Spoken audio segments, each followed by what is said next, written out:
Varmt välkomna till ett nytt avsnitt här på Car Explorers. Och som ni kan se här runt omkring mig så befinner vi oss i ett väldigt vackert vinterlandskap. Vilket innebär bara en sak. Det är dags för ett nytt vintertest. Och dagens testobjekt, det är den här bilen i den väldigt trevliga färgen Papaya Metallic. Och det här är inget mindre än den nya och andra generationen av Porsche Macan som nu är helelektrisk. Och det är även den enda varianten av Porsche Macan som nu går att köpa i Sverige och många andra europeiska länder. Så vill man ha en Macan, då är det helelektriskt som gäller från och med nu. Mer specifikt så är vår testbil här, det är Macan 4, alltså en mellanvariant. Men det är fortfarande ett ganska så ordentligt kraftpaket, eller vad sägs om 408 hästkrafter, 650 Newtonmeter. Och trots en vikt på ungefär 2,3 ton så görs 0-100 på snabba 5,2 sekunder. Batteriet det är på 95 kilowattimmar netto, vilket innebär att vi har en räckvidd på lite drygt 550 kilometer. Något som i VLTP, något som vi självklart kommer att testa under dagarna som vi har bilen. Och det är en huvudsaklig fråga som vi ställer oss och det är: kommer nya Macan kunna fylla de stora skorna efter sin föregångare, det vill säga första generationen av Macan med förbränningsmotor? För det var i alla fall, om man tittar på försäljningsstatistiken, en riktig succé för Porsche. Och med dessa ord så säger vi häng med oss på denna provkörning och detta vintertest för att se vad vi tycker om Porsche Macan 4 Electric.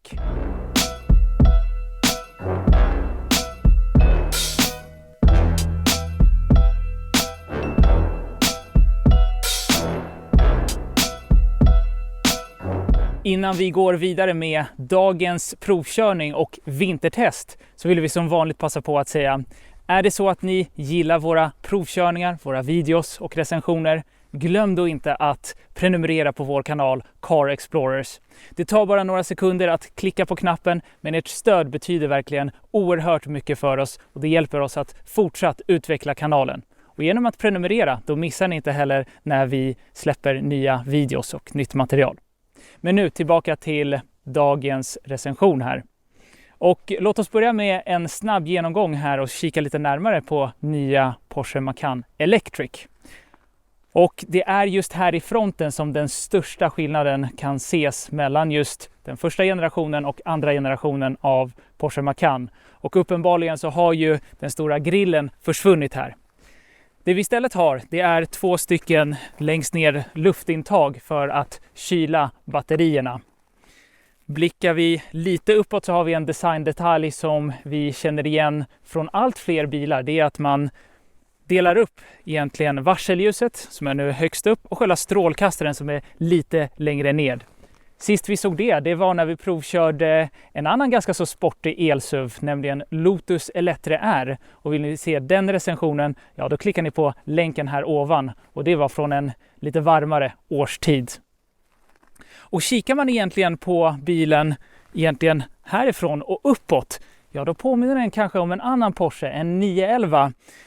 Oavsett så är det en väldigt trevlig och fin design här med de böljande Porsche-formerna som man känner igen. Och här har vi en trevlig huv och om jag tar fram nyckeln lite snabbt så har jag faktiskt en knapp så jag kan öppna den. Och den öppnas automatiskt, vilken lyx. Och här under kan jag se att jag har en hel del förvaringsutrymme, hela 84 liter. Det är ju faktiskt fantastiskt bra för en frunk. Så här har jag gott om utrymme för mer än bara laddkablar. Och sist men inte minst, längst ned, då har vi denna, vad jag skulle vilja kalla för ganska så massiva splitter. Och den gör sig faktiskt väldigt bra här.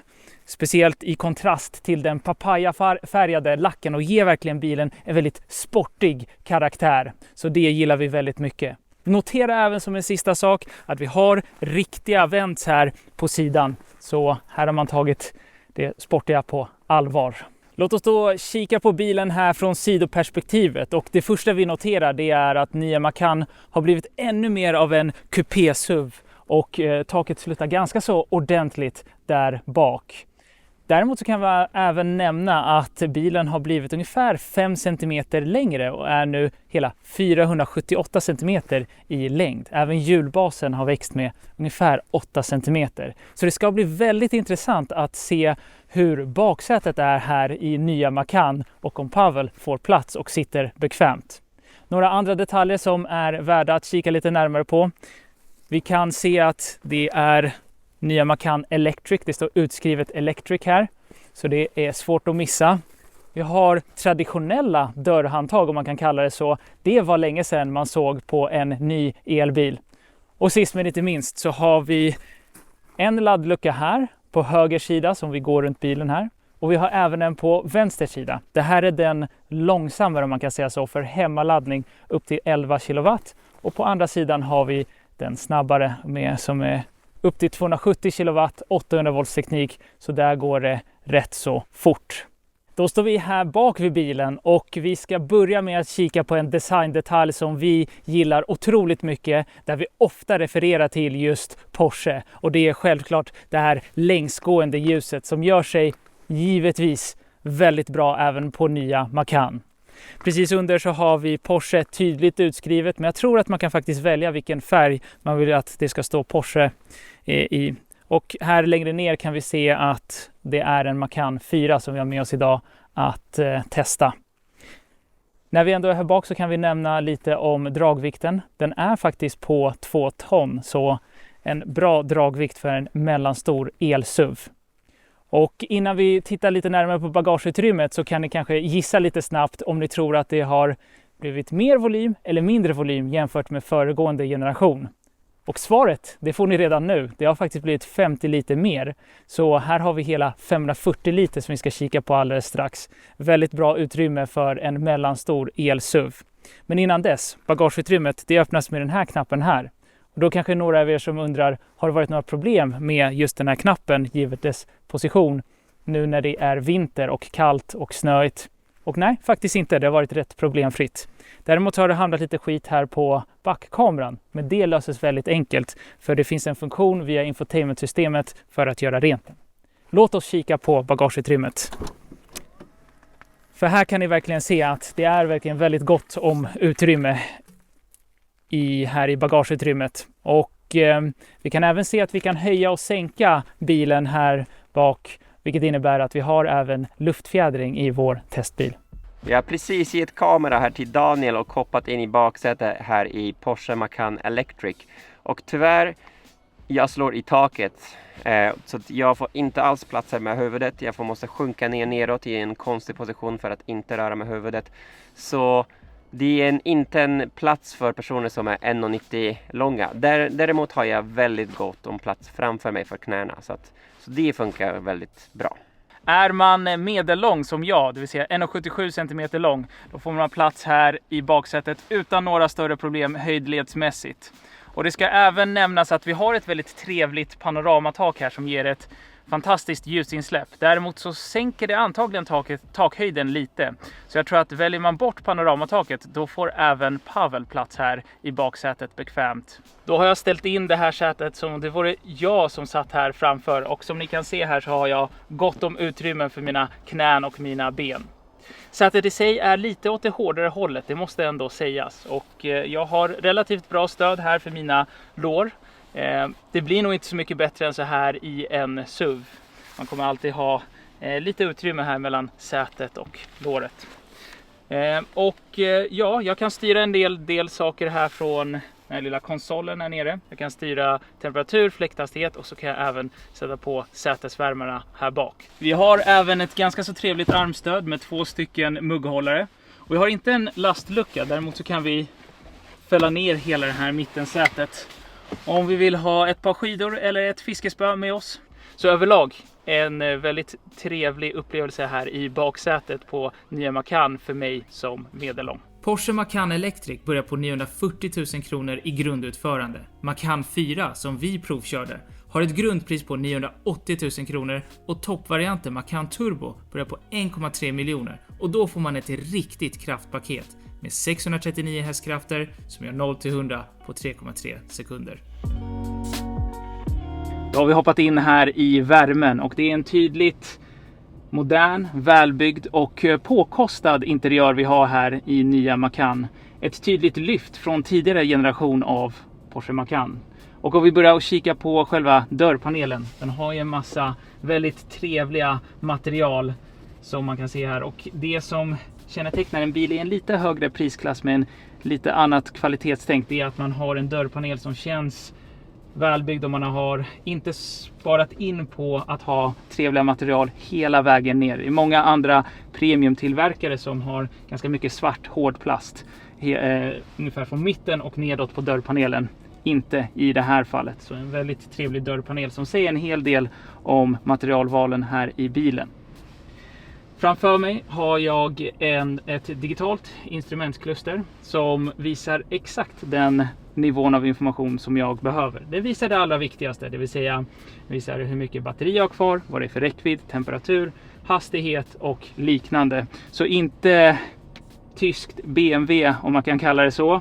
Det är alldeles för mycket information, utan det här är en perfekt balans. Ratten, den är väldigt kompakt måste jag säga, men det gillar jag. Väldigt bra grepp här jag också. Få knappar, kanske något för Toyota att kika lite närmare på. Och här har jag även en liten spak för ett reglage för de olika körlägena som vi kommer berätta om alldeles strax. Tittar vi lite åt sidan, ja, men då har vi dels själva, vi kan välja om vi ska köra framåt eller bakåt här. Det är det här reglaget. Och här har vi själva infotainment-skärmen och infotainment-systemet. Så vi kan tillägga att det är Android-baserat, vilket innebär att vi har en liten App Store så man kan konfigurera vilka appar man vill ha med här, vilket är självklart väldigt bra. Apple CarPlay, Android Auto, trådlöst, det gillar Pavel väldigt mycket. Systemet i sig, det är väldigt lätt navigerat, bilden är skarp, inga hack eller liknande. Nu går vi över till något som ska ta en del, så här kan vi se inget hackar, så det ser väldigt bra ut. Kommer kika närmare på några funktioner här lite senare. Även till höger har vi också en skärm för passageraren där man kan se en hel del grundläggande information. Och det som är väldigt bra med den skärmen till höger, det är att dels så kan man stänga av den om man inte vill ha något framför sig. Och dels så är den ganska så dold för mig som förare, så jag blir inte distraherad av det som händer på den skärmen. Så väldigt bra tänkt där. Kikar vi lite uppåt, då kan vi även se att man har lagt till Sport Chrono här till bilen. Ett väldigt bra tillval. Kikar vi lite längre nedåt, ja men då har vi ett antal reglage och det gör oss väldigt glada. För det betyder att vi kan ställa in temperatur, fläkthastighet och liknande via reglage. Så allt styrs inte via infotainment-systemet. Det man också har lagt till, det är några kapacitiva knappar. Så för att sätta på sätesvärmaren, det är en kapacitiv knapp som jag klickar på. Och det är väldigt svårt att få till väldigt bra. Men det har man lyckats här i Porsche. Om man skulle ta det ett steg till, då hade man kanske haft en lite lätt textur på den. För att verkligen känna att det är den knappen jag trycker ner. Speciellt om jag vill ha fokus på vägen, ändra temperaturen av vana. Och sen så kan jag känna efter med på texturen här för just den kapacitiva knapparna också. Men det är mest en detaljkommentar. Vi har även ett reglage för att höja och sänka ljudvolymen. Sett till förvaringsutrymme, ja, då har vi en liten lucka här framför för induktiv laddning av en mobiltelefon. Bra gummimaterial här som gör att mobilen sitter fast även när man kör lite sportigare. Och här är väl, om man ska vara extremt petig, den här luckan känns kanske inte i samma kvalitetsnivå som man förväntar sig ser här i resten av interiören. Men nu är vi extremt petiga när vi lägger den kommentaren. Kikar vi lite längre bak här så har vi ännu mer förvaringsutrymme här i centerkonsolen. Och vi har 2 stycken USB-C-uttag, 2 stycken ganska djupa mugghållare och en hel del förvaringsutrymme här under armstödet. Avslutningsvis så har vi även en väldigt trevlig interiörbelysning som går från dörrpanelerna här längs med hela konsolen. Och den går att ställa in på en massa olika sätt och det går att konfigurera precis som man vill. Och det har dels en funktion att det ser väldigt bra ut och nummer 2 också en säkerhetsfunktion. För den varnar speciellt i dörrpanelerna om man har en bil i döda vinkeln. Och även både när man kör och när man har stannat. Men det går som sagt att konfigurera väldigt, väldigt mycket. Och sätena då? Ja, de är ju åt det sportigare hållet som sig bör. Det vill säga, de är lite hårdare. Och de har ett fantastiskt bra grepp här åt sidorna, så att när man kör lite sportigare, ja, men då har man ett väldigt bra och stadigt grepp här. Vi har även en dynförlängare, en elektrisk sådan, ventilerat säte, vi har uppvärmning, hur bra som helst egentligen. Så det sammanfattar väl interiören här i nya Porsche Macan. Låt oss slutligen kika lite närmare på några inställningar och bland annat körlägena som vi har här i bilen. Och de går att ställa in antingen via det här vredet här på ratten där det står Drive Mode eller via infotainmentsystemet. Och vad har vi då för olika körlägen här i bilen? Jo, man kan klicka här och se lite närmare. Vi har Normal som vi är i nu, Sport, Sport Plus. Och så har vi Offroad, och den är väl kanske lite otippad i en sån här bil. Den skulle man vilja ha med till Marocko när vi provkörde nya Land Cruisern och testade den i terrängen. Och se hur väl den klarar sig där. Men nog om det. Vi kan även ställa in chassit om det ska vara Normal, Sport eller Sport Plus. Det vill säga hur hårt det är. Och så har vi också luftfjädring så vi kan ställa in nivån om vi vill ha. Nu är vi normal, man kan ha en lyft, sänkt eller låg. Väljer man olika typer av körlägen så ändras chassi och nivå automatiskt, men det går även att ställa in dessa manuellt. Och slutligen, det går också att ställa in om man vill ha spoilern utfälld manuellt, eller så sker det automatiskt när det behövs. Och en annan sak som är också värd att nämna, man kan verkligen justera säteshöjden otroligt mycket i den här bilen. Så vill man sitta väldigt högt och få en god sikt, nu höjer den hela tiden och försvinner från bild, då går det att sitta extremt högt. Men vill man få till den sportiga känslan, ja, men då kan man sänka den väldigt långt ner och verkligen få känslan av nästan som att man sitter i en sportbil. Så sätter man i Sport Plus, sänker sätet ordentligt, ja, men då får man en riktigt trevlig körning här och känns väldigt sportig i nya Macan 4 Electric. Innan vi påbörjar vårt räckviddstest så skulle vi vilja nämna 2 saker. Nummer 1, några parametrar som är bra att känna till, och nummer 2, vår metodik. Och om vi börjar bakvänt med vår metodik. Ja, vi kommer att räckviddstesta bilen i 2 hastigheter främst. Det första är 80 km i timmen och det andra är 120 km i timmen. Och vi kommer ha en behaglig temperatur på 21 grader inne i kupén. Och vi kommer vara i körläget normal, för det känns mest rättvist när man gör ett räckviddstest. Och så till parametrar. Just nu är det ganska kallt, ungefär -6 grader. Men vi kommer röra oss successivt söderut så det blir varmare och varmare. Så när vi genomför vårt test i 80 km i timmen, ja, men då ser det ut som att vi kommer landa på ungefär -3, -4 grader. Och när vi genomför vårt test i 120 km i timmen, ja, då ser det ut som att det kommer vara ungefär faktiskt 0-gradigt, för vi måste ta oss ganska långt söderut till en motorväg så att vi kan göra det lagligt. Vädret, ja, som ni kan se här, mulet. Det kommer fortsätta vara mulet, eventuellt att det ska snöa lite senare, så vet ni det. Ganska så vindstilla. Och slutligen våra däck. Vi har ju vinterdäck, friktionsdäck, 21-tummare, 2,25 fram, 2,85 bak, så lite bredare däck där bak, men det ser ju väldigt bra ut. Och självklart kommer vi även stanna på vägen och ladda och försöka filma hur laddningen går för oss. Kommer vi upp i den utlovade hastigheten eller inte, och hur snabbt går det egentligen att ladda den här bilen.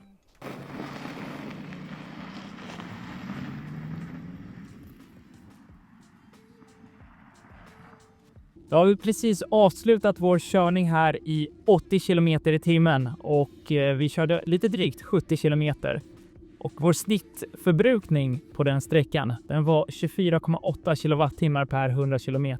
Räknar jag om det lite snabbt till räckvidd med fullt batteri så hamnar vi på lite drygt 380 km.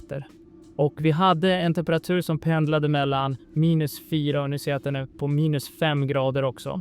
Så med tanke på det och alla andra yttre omständigheter så får det ändå ses som ett godkänt resultat. Och då är det annars att köra i 80 km i timmen i denna snöyra. Ja, underlaget det är ju inte det bästa. Det är väldigt mycket snö och det är ojämnt och det är lite räfflat. Men man känner inte av det särskilt mycket. Jag kommer säkert en del tas upp av kameran. Men jag kan både jag och Pavel säger att det är verkligen väldigt bekvämt att köra. Det ser kanske ut att vara mer än vad det faktiskt är. Och det är väldigt tyst här inne i kupén, speciellt här i 80 km i timmen. Och ja, självklart så gör ju snöunderlaget en hel del för det. Men vi provade faktiskt tidigare att köra på ren eller bar asfalt. Och då hörde man inte heller särskilt mycket när man körde i 80 km i timmen. Så på det stora hela en väldigt bra upplevelse i den hastigheten. Då har vi kört här i 120 km i timmen i lite drygt 70 km. Och jag kan kika lite snabbt och se att vi har en förbrukning på 30,6 kWh per 100 km. Räknar jag om det lite snabbt till räckvidd så blir det ungefär 310 km.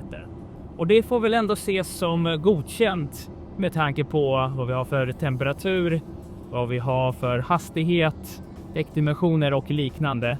Det är klart, man märker ju väldigt tydligt hur mycket förbrukningen sjunker eller förbrukningen ökar, speciellt i högre hastigheter.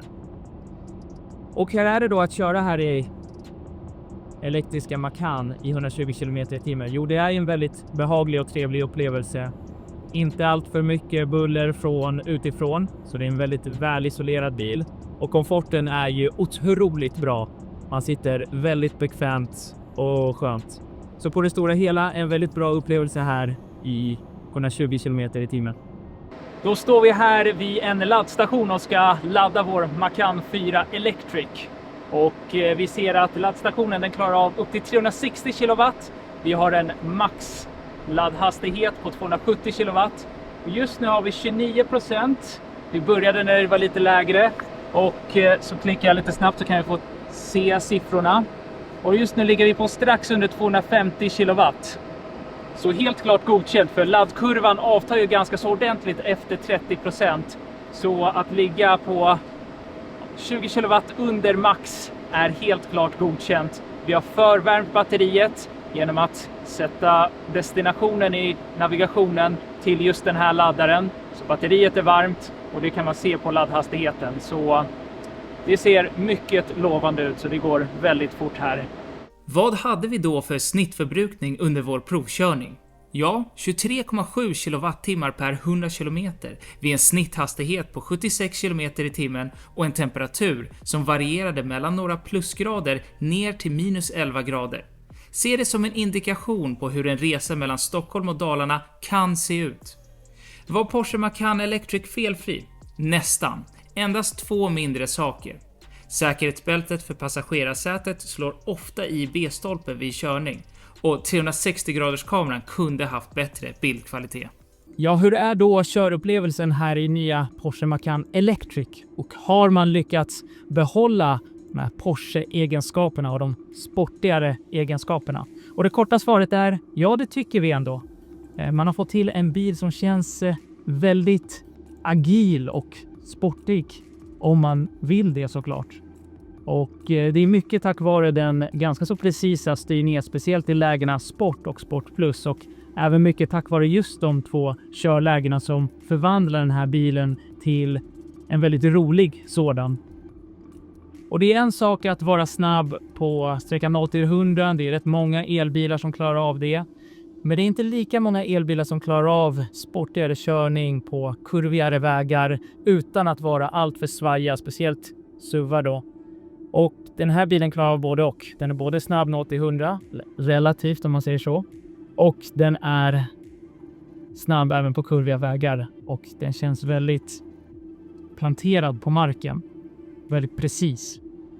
Bromsningen, den är väldigt skarp eller bass om man kan säga så. Och vi har läst på lite och tydligen de första sekunderna av när man bromsar, det går till att regenerera energi.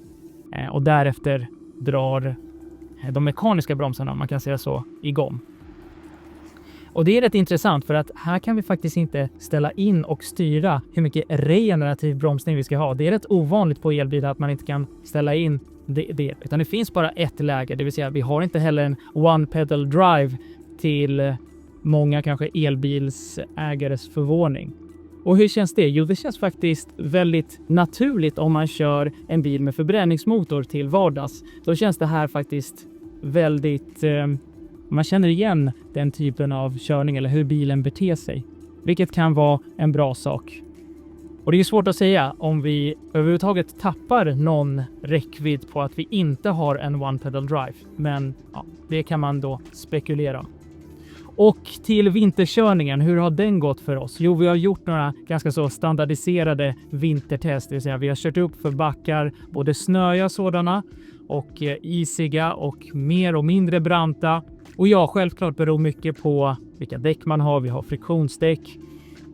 Men det har absolut inte varit några problem alls. Det känns som att speciellt i normalläget så beter sig bilen inte nervös, om man kan kalla det så, utan den känns väldigt stabil på vägen och inga problem att ta sig upp för de backarna heller. Så på det stora hela, även vinterkörningen har gått väldigt, väldigt bra för oss. Och även om det finns en motor på vardera axel här så känns det ändå som att lite mer av kraften ges till bakaxeln, vilket gör att när man trycker på lite mer aggressivt på gasen, ja men då är det ganska lätt, speciellt med det här underlaget som vi har nu, att baken släpper tag. Men systemen kickar in och parerar väldigt fort. Det är absolut inte någon säkerhetsrisk om man säger så, utan snarare något positivt skulle vi vilja säga, att den här bilen kan köras ganska så roligt. Så på det stora hela, man lever upp till förväntningarna på en Porsche även här i nya Macan Electric, och vinterkörningen, det kan vi också säga check på. Konkurrenter finns även inom familjen. I det här fallet Audi Q6 e-tron som Macan delar plattform med. Även Mercedes EQS SUV, BMW iX, Polestar 3 eller varför inte Hyundai Ioniq 5N skulle kunna vara alternativ. Men nya Macan Electric är ett ensam i sin positionering som sportig, påkostad, eldriven kupé-SUV.